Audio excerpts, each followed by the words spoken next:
Okay ra ba mga lagad sa Ginoo taliwala sa kawaladon?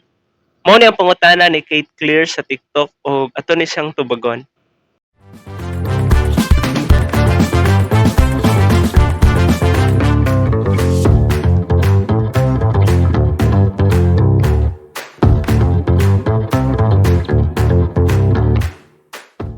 Ug iyahang pangutana, it's a real, raw, and honest question. And maybe today naata sa lugar nga empty, unseen, ug wala na tay ikahatag pa. But let me take you to a beautiful story in John chapter 6 verse 1 up to 14. There was a huge crowd, thousands of people and no food in sight. Naidako kayo nga crowd, thousands of people and no food in sight. Then naay usa ka little boy, walay ngalan, walay background, no special title, just a kid with 5 barley loaves and 2 fish. Maybe small fish and nothing impressive. But you know what? Iyang gihatag ang iyahang tanan, and makita nato sa story nga and Jesus Christ multiplied this food and fed it to thousands of people.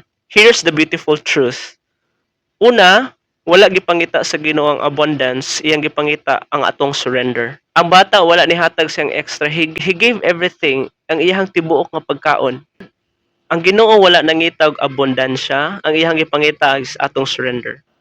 Ang bata iyahang gihatag ang iyahang tibuok nga pagkaon. Posible mo ito ang iyang pagkaon sa iyang tibuok nga adlaw. Ug atong makita nga very amazing aning bata is ang iyahang pagkaon mismo mo ni pagkaon sa mga pobre kaniadto. Kaya ang pagkaon sa mga dato dili barley bread. Ang ilahang bread made of wheat bread. Ug ang pagkaon sa mga dato sa una kay wheat bread. Parisan pag yun siya karne, then ang end napagay cheese o wine.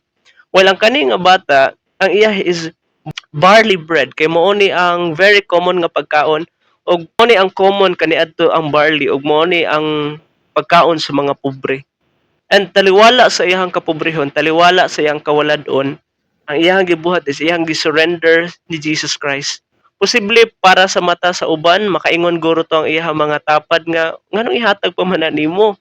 Manggihapon ay gamit. Imagine na daghan kayo ta, 5 ra na katinapay og 2 ka isda. But ang bata, in his humility, is just saying, Lord, maora gyud ang akong everything, but you can have it. Ug diha mahitabo ang supernatural nga mga butang because in the hands of Jesus ang atong everything nga para sa uban gamay ra, but in his hands becomes more than enough to bless multitude. Ug dili lang kay kana nga ang Ginoo galihok sa kawaladon. Nahinumdum mo sa 1 Kings chapter 17 katong babayi nga balo nga gigutom si Prophet Elijah. Unya mo na gitoy last meal sa babayi nga balo. Gamay nga flour o gamay nga oil nga para unta to sa iyaha ug sa iyang anak then mamatay na sila. But because he trust God, taliwala sa kawaladon, padayon siya nga nagsalig sa Ginoo og nahitabo wala na siya na run out sa supply niya. Wala na sila nagutman tungod kay ang Ginoo nagabless sa ilahang kawaladon. Si Gideon, iyahang giilay ang kaugalingon nga list of this clan.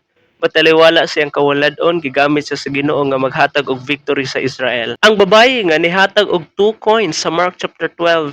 Pero sa kadaghang naghatag og offering dito, ang iyang offering mo'y gibless ni Jesus Christ. Tungod sa iyang kawaladon, iyang gihatag ang iyang tanan. Makita nato sa atong pagpangalagad sa Ginoo, ang atong pagtuo, ang atong faith is more than quantity. So, makaalagad ba ta? Taliwala sa tong kawaladon?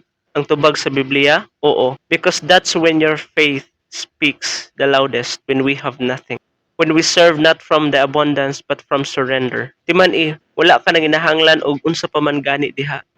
All we need to do is to surrender our lives to Jesus, and surely ang Dios makagamit sa atong kinabuhi tiliwala sa kawaladon. Sa mga naka-experience og kawaladon, padayon sa pagpangalagad sa Ginoo. Kaya ang imuhang nothing, God can do everything. So kung aduna may mga pangutana, i-type lang ninyo sa atong comment section. Daghang salamat o God bless us all.